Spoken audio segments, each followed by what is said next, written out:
iyo mpano yo kuderivira, iyo mpano Imana yihereza ngo abagabo n'abasore bonyine. Nyabuneka mube maso. Yesu yabwiye abigishwa be ngo mutagwa mu moyi. Amaso yanyu ye kubabarira. Ntabyo kureba amataye, imisaya irambuye, ngo agashinya k'umukara. Oya, usangwa nta kimenyetso mu gahanga ke k'Imana cy'amaraso y'umwana w'intama. Amaso yanyu ye kubabarira.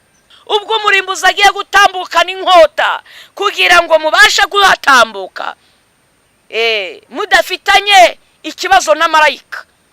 Kandi benshi mwiyeze ibyaha byinshi, benshi mwababaje Imana, kugira ngo uburakari bwotsa bw'Imana butabamanukira. Baga intama, twebwe turabagira inama mu kwikingiza ibi byorezo bigiye gukomeza bishorerana. Kandi si iki cyorezo cyonyine, n'ibindi byorezo biraje.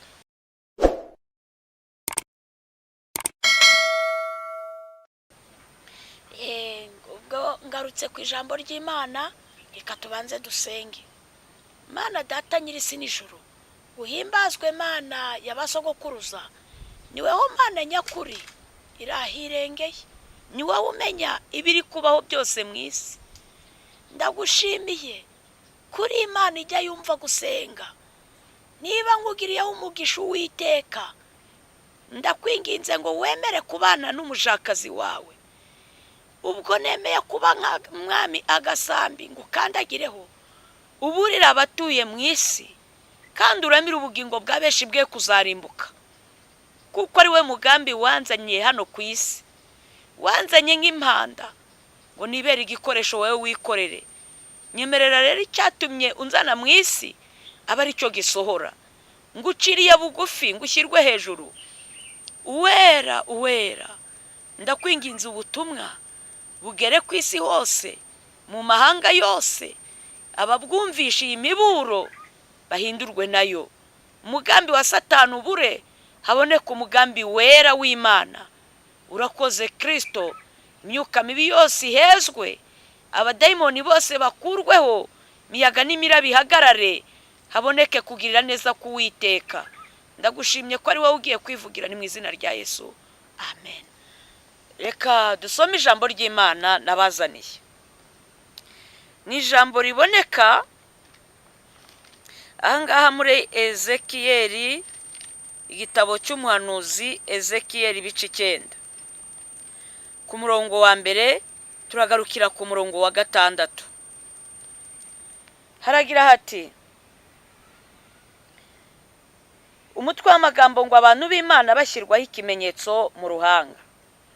Ngo maze arangururira mu matwi yanjye n'ijwi rirenga ati: abahawe gutwara umurwa nimubigize hafi, umuntu wese ufite intwaro yicana mu kuboko kwe.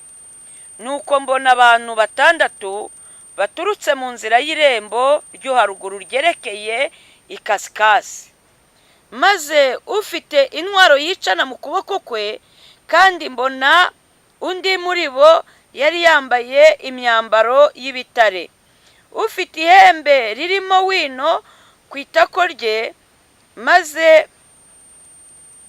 Maze barinjira bahagarara iruhande rw'igicaniro cy'umuringa. Nuko basanga ubwiza bw'Imana ya Isirayeli bwavuye ku mukerubi aho bwahoze bugeze mu muryango w'inzu. Maze ahamagara uwo muntu wari wambaye imyenda y'ibitare, ufite ihembe ririmo wino ku itako rye. Nuko Uwiteka aramubwira ati: genda unyure mu murwa hagati muri Yerusalemu, maze ushyire ikimenyetso mu gahanga k'abantu banihira ibizira bihakorerwa byose bikabatakisha. Kandi bikabatakisha.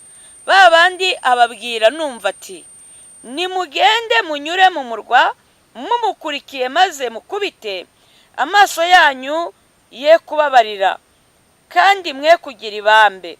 Mutsembe w'umusaza n'umusore n'inkumi n'abana bato n'abagore, ariko umuntu wese ufite ikimenyetso mwe kumwakura.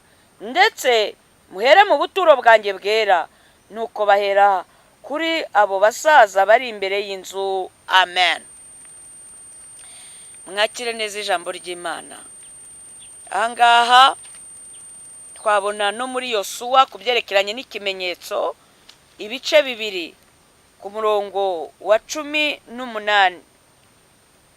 Ariko nacyo reka duhere ku wa 17 ngo abo bagabo baramusubiza bati, iyi ndahiro turahije nta mugayo uzatubaho.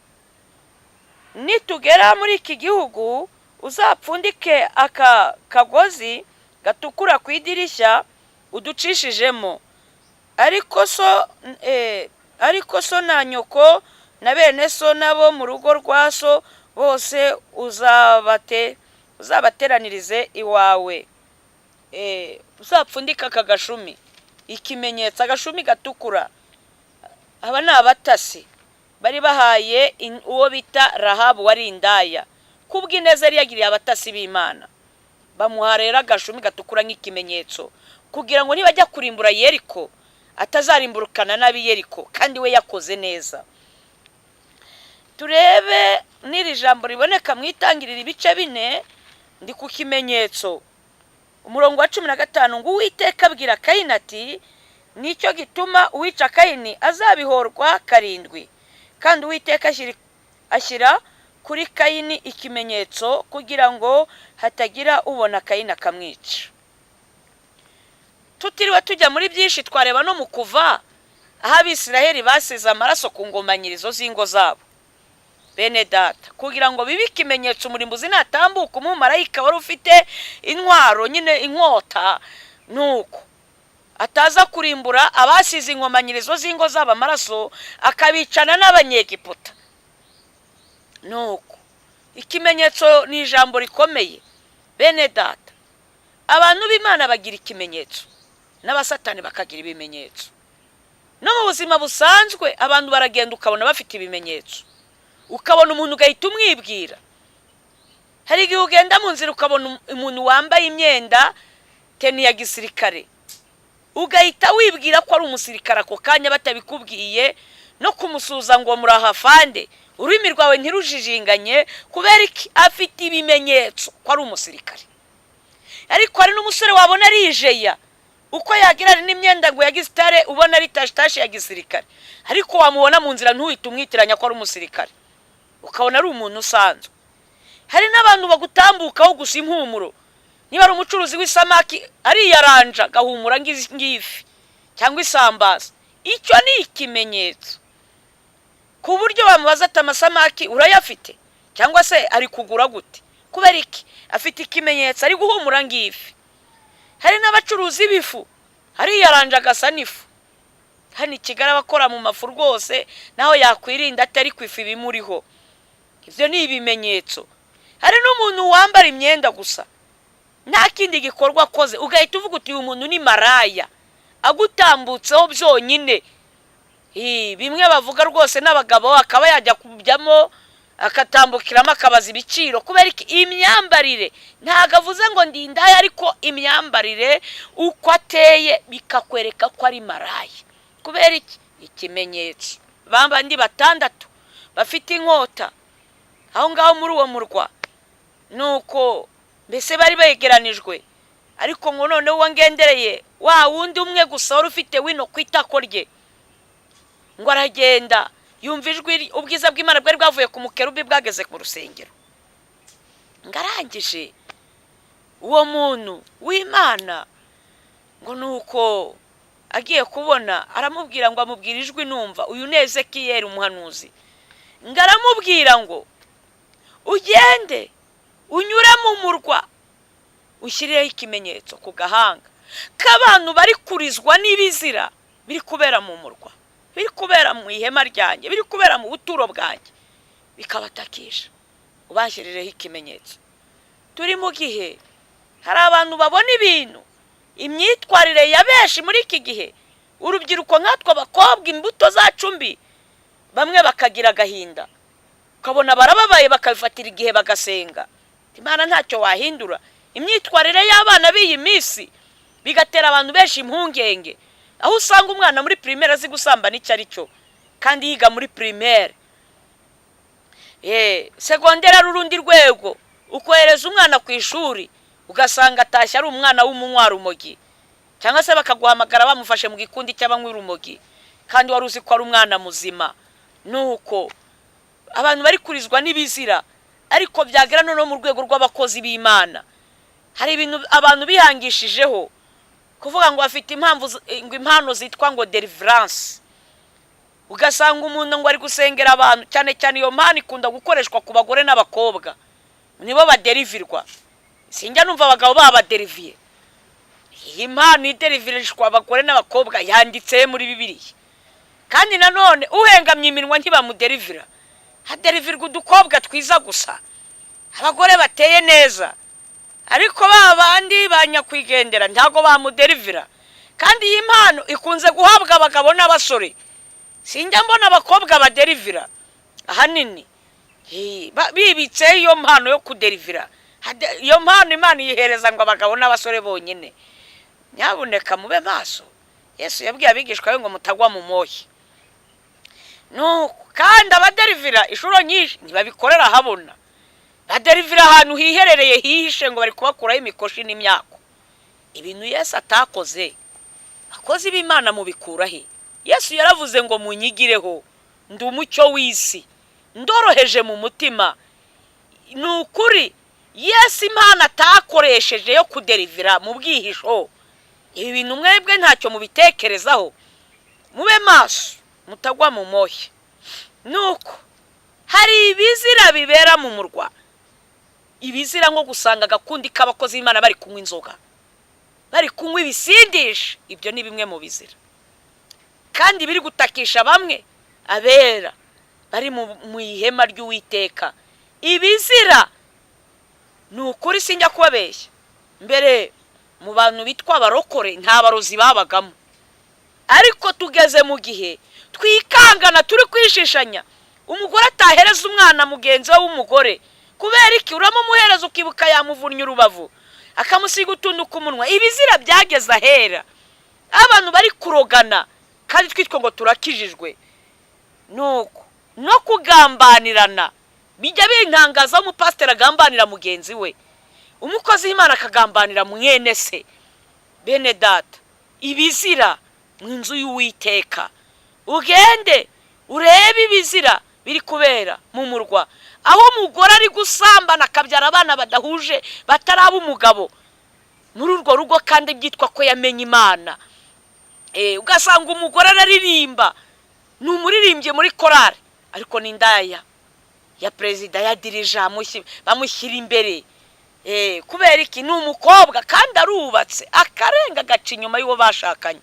Hari n'ibintu byajyaga bibaho, akabeshya ngo korari yacera asohokera aha n'aha, itasohotse hari ikigabo yasohokanye nacyo. Bene data, ibyo ni ibizira bibera mu murwa. Ibizira by'abakobwa bakuramo amada, sanga umukobwa ari kuringaniza imbyaro ngo batavaho bamutera inda, ubundi akaba mu rusengero bazi ko ari umukobwa kandi ari indaya, ari umusambanyi. Ibizira bibera mu murwa. Ugenda ushyirira ikimenyetso ku gahanga k'abantu bari kurizwa n'ibizira. Bene data, ibizira bibera mu murwa, unshyirira ikimenyetso k'abantu bari kurizwa nabyo. Ngarambwira ngo abwira na babandi batandatu nyine bafite inkota, aravuga ngo mugende mutsembeho amaso yanyu ntababarire. Bene data, ingingo ibarengera abakristo muri ibi bihe turi gusohoramo bya nyuma. Ndavuga ku kimenyetso. Abantu b'Imana bagira ibimenyetso n'abasatani bakabigira. Ndibuka hano iwacu i Rwanda hari ikintu kigeze kubaho kera, barwanya abantu bambara mini, imyenda ya mini. Abanyarwanda mwese murabizi, umuntu wese basanze yambaye mini, yewe polisi igaterura bakajyana, ukajya gufungwa, ugataha wiyemeje kwambara imyenda wikwije. Ariko igitangaje, n'abasirikare barabirwanya ikintu cyo kwambara mini. Ariko icyo gihe kuko abantu b'Imana bagira ibimenyetso n'abasatani bakabigira, Satani yahise aca mu batayeri kugira ngo abakozi b'Imana, mbese abakozi ba Satani bagira ibimenyetso. Haduka amajipo maremare agera hasi akubura, ariko bakayisatura imbere bakayigeza ku kibero, imbere ndani bakarenga ku ivi kagera ku kibero. Iyo jipo ku buryo umuntu atera intambwe ikibero cyose kikajya hanze, bayita ngo ni Mpime Kagame. Ibyo mvuga abanyarwanda barabizi, ni ukuri. Iyo jipo ni uko bayise, bikwira igihugu cyose ngo bari guhima perezida kuko yarwanyije kwambara ubusa. Kigezaho abayobozi babona batabivamo kwirirwa barushyanya no kwambika badashaka kwambara. Bene data, muzacunga umuntu ibimenyetso by'umuntu urwaye. Burya n'umurwayi wo mu mutwe n'abasazi hari igihe biyambika ubusa kandi ari umugabo ukuze.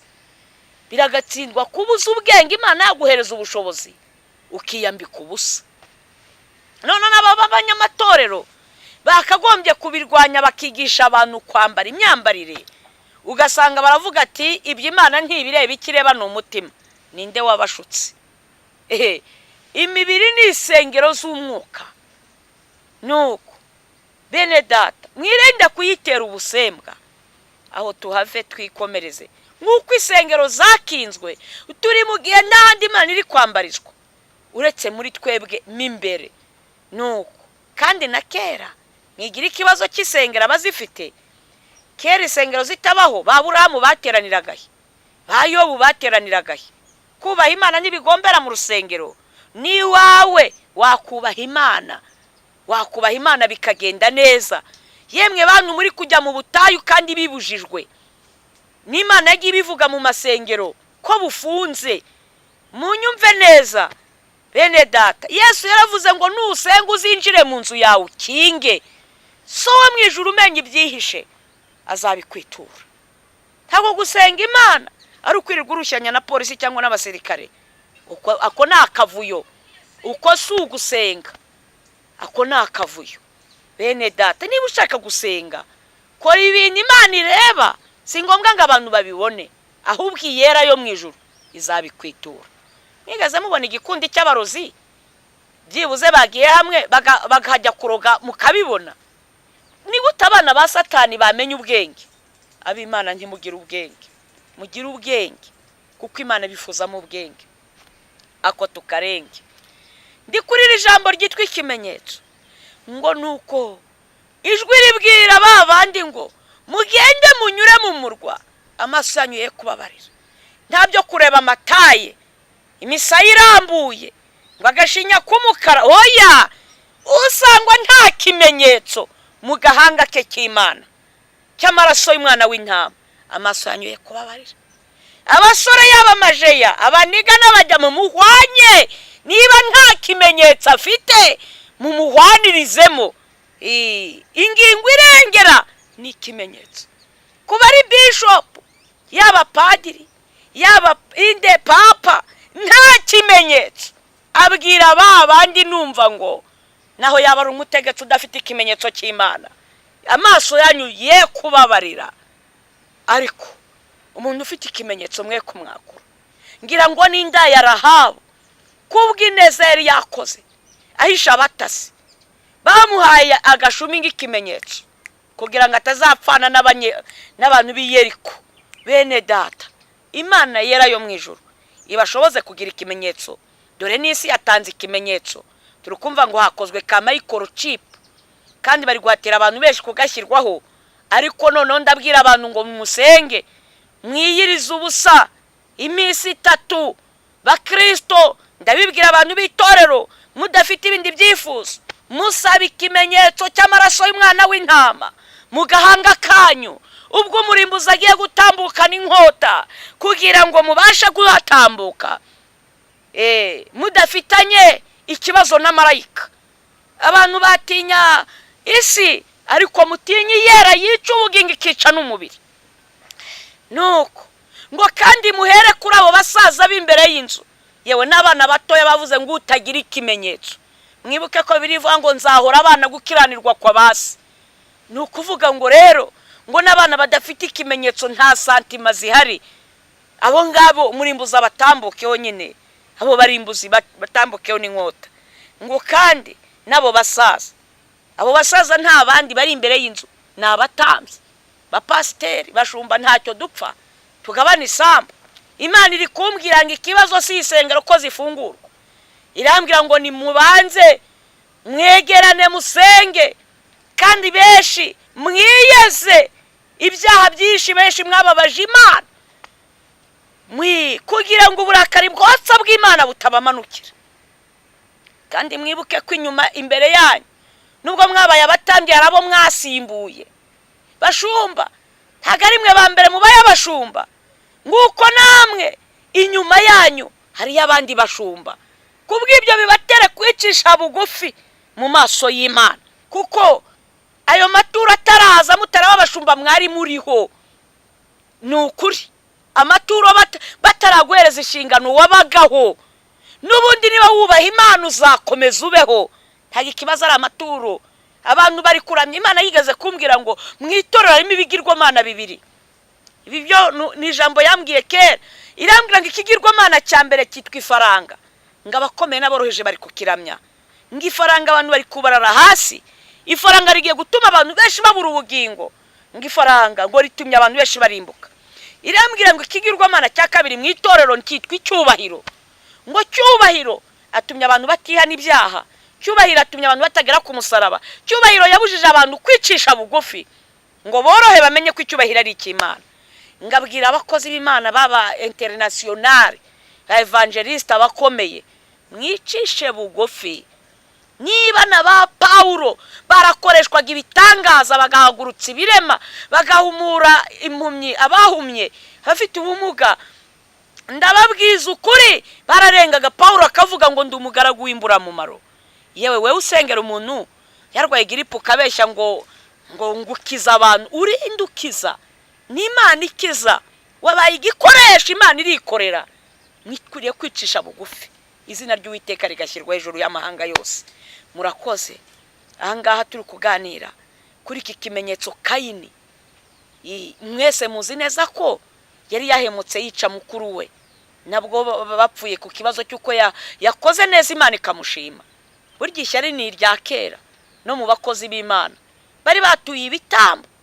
Kayini afata udushyimbo, afata utuntu two yahinze, sinzi niba ari n'ibitoki, ndavuga wenda ibyo mbonesha amaso inaha iwacu ibyo nzi, wenda wasanga yarafashe n'inzabibu sinabimenya, ariko mu byo yafashe byose yabijyanye imbere y'Imana. Imana ntiyanezerwa igitambo cya Kayini.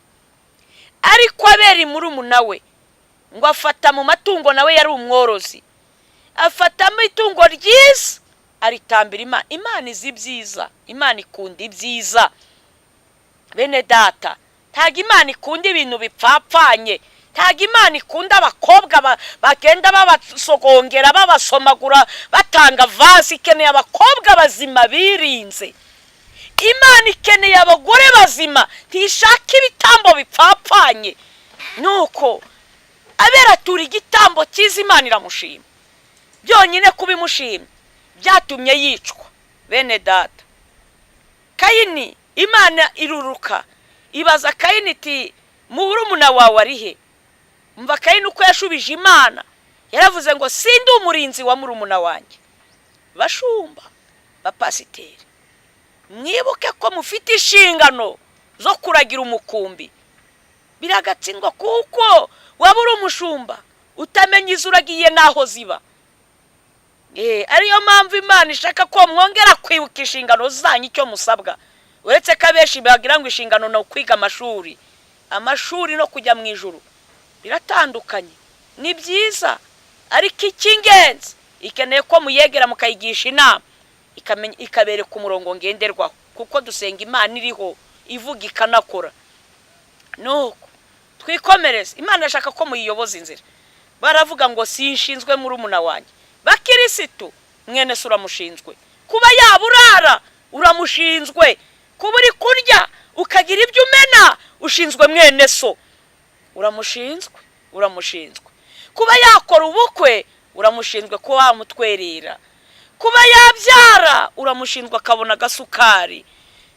Mwene so ngo sindi umurinzi wa murumuna wanjye. Imana irarakara, iramubwira ngo uzabigicamuke mu isi. Imubwira amagambo akomeye. Cyakoze Kayini yisubiramo arababara, aravuga ati noneho ikintu mbwiye kirakomeye, uzambona wese azanyica. Bene data, yagize ubwoba atinya gupfa kandi yisha abandi. Njya mbona abarozi batinya gupfa kandi nabo bica abandi. Nuko burya bene data, urupfu ntago ari rwiza ku bantu b'abanyabyaha kuko baba bagiye habi.